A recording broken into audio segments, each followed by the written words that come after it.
வருந்தத்தக்க ஒரு செயல், விரும்பத்தகாத ஒரு செயல். யாரும் அதை ஏற்றுக்க மாட்டாங்க. ஆனால் அதை கடந்த 2 நாட்களாக சட்டமன்றத்திலே 40க்கு 40 தொகுதிகளிலேயும் தோல்வியை கண்டிருக்கிற ஒரே காரணத்தாலே மக்கள் மன்றத்திலே தோல்வியை கண்டுவிட்டோம், சட்டமன்றத்தில் ஏதாவது பிரச்சனைகளை கிளப்ப வேண்டும் என்பதற்காக முன்னாள் முதலமைச்சர் இன்றைய எதிர்க்கட்சித் தலைவர் எடப்பாடி பழனிசாமி அவர்கள் இன்றைக்கு 2 நாட்களாக சட்டமன்றத்தில் இல்லாத குற்றச்சாட்டுகளை கூறி அந்த சட்டமன்றத்தை முடக்க செய்கின்ற முயற்சியில் ஈடுபட்டு அதனாலே என்ன நடந்தது என்பதையெல்லாம் நீங்கள் பார்க்குறீங்க. அவர் சொல்றார், எங்களுக்கு முதலமைச்சர் பேசுவதற்கு வாய்ப்பு தரவில்லை என்று. நேற்று எல்லா பத்திரிகையாளர்களும் சட்டமன்றத்திலே தான் இருந்தீர்கள். அவர்கள் வெளிநடப்பு செய்த பிறகு மாண்புமிகு தமிழ்நாடு முதலமைச்சர் அவர்களை மீண்டும் அழைத்து அவர்கள் தங்கள் கருத்துக்களை சொல்வதற்கு வாய்ப்புகளை தாருங்கள் என்று கேட்ட முதலமைச்சர் தான் மாண்புமிகு தமிழ்நாடு முதலமைச்சர். எனவே எங்களுக்கு வாய்ப்பு தரவில்லை என்று அவர் சொல்லுவது அப்பட்டமான பொய்யாகும்.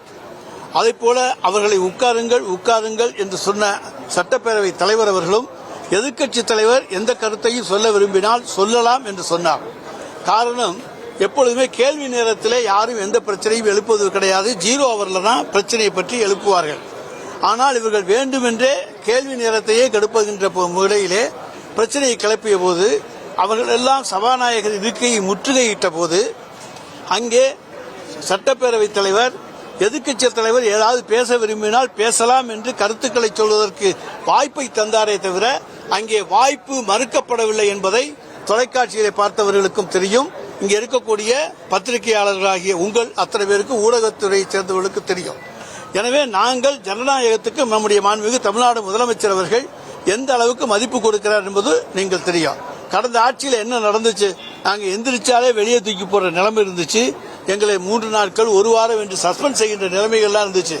நேற்று மாதிரி நாங்கள் முற்றுகையிட்டு இருந்தோமானால் அன்றைக்கு எங்களை எல்லாம் உடனடியாக 1 வாரம் சஸ்பெண்டு அல்லது தொடர் முழுவதும் சஸ்பெண்டு இப்படித்தான் சொல்வார்கள். ஆனால் ஜனநாயகத்திலே நம்பிக்கை கொண்ட எதிர்க்கட்சி உறுப்பினர்கள் சட்டமன்றத்திலே தங்களுடைய கருத்துக்களை எடுத்துச் சொல்ல வேண்டும், அதற்கு வாய்ப்பு தர வேண்டும் என்று எண்ணுகிற முதலமைச்சராக இருக்கக்கூடிய காரணத்தாலே மாண்புமிகு தமிழ்நாடு முதலமைச்சர் அவர்களை மன்னித்து திரும்பி நீங்கள் அவர்களை அழைப்பு தாருங்கள், அவர்கள் தங்கள் கருத்துக்களை சொல்லட்டும் என்று சொன்ன பெருந்தன்மைக்கு சொந்தக்காரர் அவர். ஆனா என்ன சொல்றாங்க, வெளியே உடனே ஒரு பேட்டி, எங்களுக்கு பேசுவதற்கு வாய்ப்பு தரவில்லை, முதலமைச்சர் எங்களை பேச அனுமதிக்கவில்லை, சட்டப்பேரவைத் தலைவர் பேச அனுமதிக்கவில்லை. இதையெல்லாம் பத்திரிகைகளை ஊடகங்களிலே சொன்னால் மக்கள் நம்பி விடுவார்கள், மக்கள் ஏமாற்றி விடலாம் என்று தப்பு கணக்கு போட்டுக் கொண்டிருக்கிறார்கள். தங்கள் தோல்வியை மறைப்பதற்காக இன்றைக்கு எடப்பாடி பழனிசாமியும் அவரை சேர்ந்தவர்களும் எத்தனை முயற்சிகள் செய்தாலும் ஜனநாயகத்தில் நம்பிக்கை கொண்டிருக்கிற மாண்புமிகு தமிழ்நாடு முதலமைச்சர் அவர்கள் என்றைக்குமே எதிர்க்கட்சிகளை மதிக்கக்கூடியவர் என்பதை இந்த 2 நாட்கள் நடந்த சம்பவங்கள் மூலமாக நிரூபித்திருக்கிறார் என்பதை உங்களுக்கு தெரிவித்துக் கொள்கிறேன். முக்கியமான நிகழ்வுகள்ல அவையை ஒத்தி வச்சு விவாதிப்பதற்கு சட்டமன்றத்தில் இடம் இருக்கா இல்லையா? 0 ஹவர்ல அவையை ஒத்தி வச்சு விவாதிக்கலாம். ஆனால் அது சட்டப்பேரவைத் தலைவர் விருப்பத்தை பொறுத்தது. 0 ஹவர்ல ஃபுல்லா அல்லது இவங்க முன்னாலேயே அது கேட்டாங்கன்னா அவையை ஒத்தி வைத்து விசாரிக்க வேண்டும் என்று சொன்னால் கேள்வி நேரம் முடிந்த பிறகு அவையை ஒத்தி வைத்து விசாரிப்பதற்கான வாய்ப்பு உண்டு. ஆனால் கேள்வி நேரத்தில் அது கிடையாது. வேண்டுமென்றே கேள்வி நேரத்திலே அவர்கள் பிரச்சனையை கிளப்பினார்கள் என்று சொன்னால் இங்கே ஏதாவது கலட்டா பண்ணணும். இனிமேல் அவங்களுக்கு அரசியல் பண்றதுக்கு வாய்ப்பே கிடையாது. மக்கள் மன்றத்திலே தோற்று விட்டோம், மக்கள் நம்மளை புறக்கணித்து விட்டார்கள். எனவே ஏதாவது அரசியல் பண்ணுவதற்கு வாய்ப்பு கிடைக்குமா என்று அவர்கள் தேடிக்கொண்டிருக்கிறார்கள். அதுதான் அந்த கேள்வி நேரத்தின் போது அவர் செய்த கலாட்டா. அவங்க அப்போ நாங்கள் பேச அனுமதித்தோம். மாண்புமிகு நம்முடைய பேரவைத் தலைவர் அவர்கள் நீங்கள் உங்கள் கருத்துக்களை சொல்லுங்கள் என்று பேசுவதற்கு அவர்களுக்கு அனுமதி தந்தார். அதுதான் உண்மை. நீங்க எல்லாரும் பார்த்திருக்கீங்க. காவல்துறை அதிகாரிகள் நடவடிக்கை எடுத்திருக்காங்க.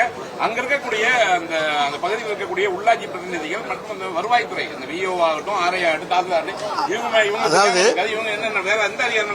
அதாவது உடனடியாக சிபிசிஐடி விசாரணை, அதைப்போல ஓய்வு பெற்ற நீதியரசர் கோகுல்தாஸ் அவருடைய ஒரு நபர் கமிஷன் விசாரணை, இவை 2ஐயும் அமைத்தவர் மாண்புமிகு தமிழ்நாடு முதலமைச்சர் அவர்கள். யார் தவறு செய்தாலும் அவர் எத்தனை பெரிய பொறுப்பில் இருந்தாலும் அவர்கள் மீது நான் நடவடிக்கை எடுப்பேன் என்று உறுதியோடு சொல்லியிருக்கின்ற முதலமைச்சர், நம்முடைய முதலமைச்சர் இரும்பு கரம் கொண்டு அடக்குவேன் என்று சொல்லி இந்த போன்ற நிகழ்வுகளுக்கு நாங்கள் ஒருபோதும் இடம் தர மாட்டோம். அவர்கள் யாராக இருந்தாலும் மன்னிக்கவும் மாட்டோம், மறக்கவும் மாட்டோம். அவர்கள் மீது உரிய நடவடிக்கை எடுக்கப்படும் என்று சொல்லி இருக்கிறவர் தான் நம்முடைய மாண்புமிகு தமிழ்நாடு முதலமைச்சர் அவர்கள். எதுக்கு சிபிஐங்க? இதுக்கு முன்னால் இருந்து எவ்வளவோ சம்பவங்கள் நடந்திருக்கு. பண்ருட்டியில் நடந்துச்சு. அன்னைக்கெல்லாம் சிபிஐ என்கொயரியா வச்சாங்க, சிபிசிஐடியா வச்சாங்க. அன்னைக்கு என்ன கமிஷன், நீதி விசாரணை கமிஷன் போட்டாங்களா? நாங்க இன்னைக்கு உடனே சிபிசிஐடி என்கொயரி, உடனே கமிஷன், இவ்வளவு போட்டு உடனடியாக நிவாரணம் எல்லாமே செய்திருக்கிற அரசு தலைவர் தளபதியினுடைய அரசு. இது எதுக்கு சிபிஐ கொண்டு நம்ம நடக்க வேண்டும்? அது இல்லைன்னு சொல்லி மறைச்சாங்க. சாத்தான்குளத்திலே எடப்பாடி பழனிசாமி அவர்கள் முதலமைச்சராக இருந்த பொழுது அந்த சம்பவத்தை மறைக்க பார்த்தார். அவருடைய சாவை போலீஸ் தரப்பில் நடந்த சாவு என்று அவர் சொல்லவில்லை. அவர் என்ன சொல்லியிருக்காருன்னு சொன்ன சாத்தான்குளம் சம்பவத்துக்கு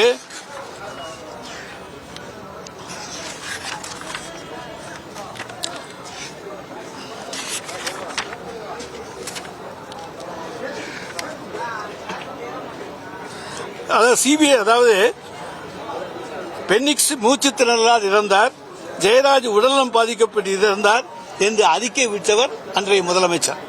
2 பேருடைய மரணத்தை பற்றி முதல்ல அறிக்கை அப்படி விட்டார். அதனால நாங்கள் நீதி விசாரணை, சிபிஐ விசாரணை இதெல்லாம் கேட்டோம். முதலமைச்சரே சம்பவத்தை மறைக்கிறார். அதனால கேட்டோம்.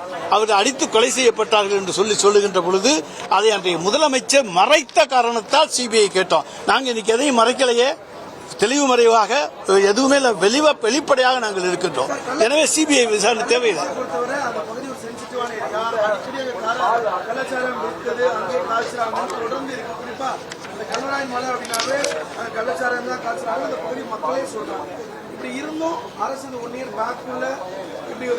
இதுல கள்ளச்சாராயம் மெத்தனால் கலவை கலந்து ரசாயன கலவை சாப்பிட்டதால் வந்தது. எனவே கள்ளச்சாராயம் காய்ச்சுவது எங்கே கவனத்துக்கு வந்தாலும் ஒழுங்காக நடவடிக்கை எடுக்கப்பட்டுக் கொண்டுதான் இருக்கிறது. பல வழக்குகள் போடப்படுகின்றன, பலர் மீது குண்டாஸ் வழக்குகளும் போடப்பட்டிருக்கின்றன. அதற்கான ஆதாரங்கள் இருக்கின்றன. எனவே நிச்சயமாக அரசு கள்ளச்சாராயத்தை அனுமதிக்க முடியாது. ஏன்னா நம்ம அது தேவையில்லாத ஒன்று. கள்ளச்சாராயம் காய்ச்சுவது தடுக்கப்பட வேண்டும் என்பதிலே எல்லாரையும் விட அக்கறை கொண்ட அரசு எங்களுடைய முதலமைச்சருடைய அரசு.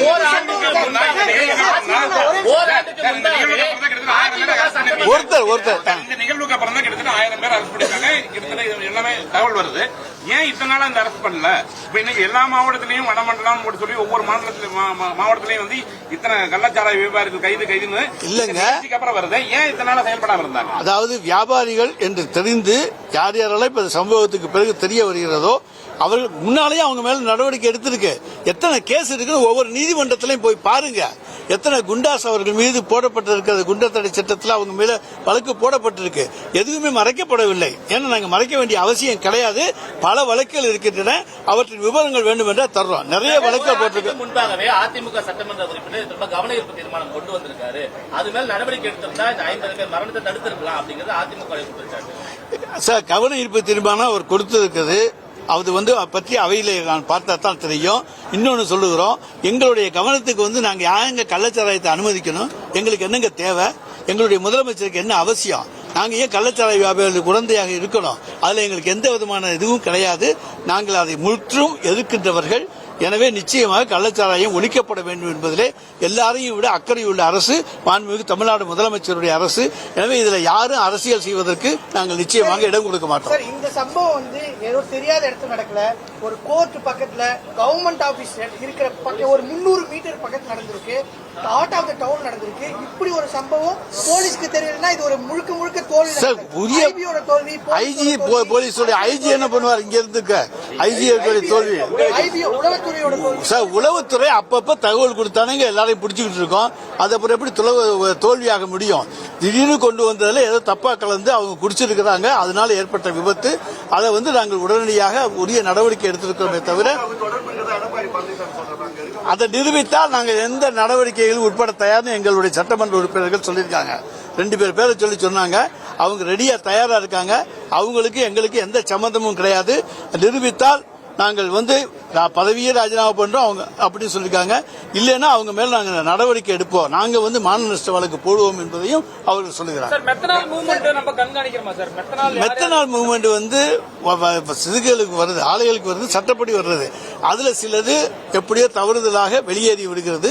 அதை இனிமேல் முழுமையாக கண்காணிப்பதற்கு உரிய நடவடிக்கைகள் இந்த அரசு செய்யும். மெத்தனால் கலவையும் அந்த ரசாயன கலவையும் கிடைக்காதபடிக்கு நாங்கள் நிச்சயமாக உரிய நடவடிக்கைகளை மேற்கொள்வோம். நிறைய உறுப்பினர்கள் திறக்காதனாலதான், ஏன்னா இது 12 மணிக்கு திறக்கிறாங்க ஒயின் ஷாப். அதே மாதிரி காலையில திறந்தா காலையில இருந்து குடிக்க வச்சிட்டீங்கன்னு சொல்றீங்க. இல்லைன்னா இது ஒரு குறிப்பிட்ட நேரத்துக்குள்ள திறக்கணும் அப்பதான் சொல்றீங்க. ஒருத்தர் காலையில தொடங்குறீங்க, ஒருத்தர் 12 மணிக்கு தொடங்குறீங்க. ஒவ்வொருத்தருக்கும் அது எங்க அது அப்படி இருந்தால் சொல்லுங்க. தமிழ்நாடு முழுவதும் எம்ஆர்பியை விட நாங்கள் அதிக விலை வாங்க மாட்டோம். நிறைய சட்டமன்ற உறுப்பினர் உள்ள அப்படின்னு பேசியிருக்காங்க. கள்ளுக்கடை திறப்பதற்கு என்ன தயக்கம்? ஏன்னா அது நீங்க அரசு மதுபான கடை விற்கிறவங்க, அது மதுன்னு தெரியும், அதை விற்கிறவங்க ஏன் கள்ளுக்கடை அது மது ஏன் வைக்க மாட்டாங்க? கள்ளுக்கடை திறக்க வேண்டிய அவசியம் இப்போது எழவில்லை. எழுந்தால் அதை பற்றி பார்ப்போம். 2 ஆண்டுகள்ல 80 மரணம் இது போன்று மீண்டும் நடக்காம இருக்க அரசு தயாரா இருக்கு. நிச்சயமாக அரசு இயந்திரம் முழுவீச்சிலே செயல்படும். நிச்சயமாக இது போன்ற சம்பவங்கள் எதிர்காலத்தில் நடக்காமல் எங்களுடைய மாண்புமிகு தமிழ்நாடு முதலமைச்சர் அவர்கள் உரிய நடவடிக்கைகளை எடுப்பார்கள் என்பதை நான் தெரிவித்துக் கொள்கின்றேன். உங்களை பொறுத்தவரை தெரியும், இதுக்கு முன்னால் நிறைய சம்பவங்கள் நடந்துச்சு. அதுக்கெல்லாம் எந்த நீதி விசாரணையும் கிடையாது. அதே போல சிபிசிஐடி விசாரணை, நீதி விசாரணை எல்லாமே அமைத்திருப்பவர் நம்முடைய மாண்புமிகு தமிழ்நாடு முதலமைச்சர் தான். செய்திகளை உடனுக்குடனும் துல்லியமாகவும் தெரிந்து கொள்ள சப்ஸ்கிரைப் பண்ணுங்க.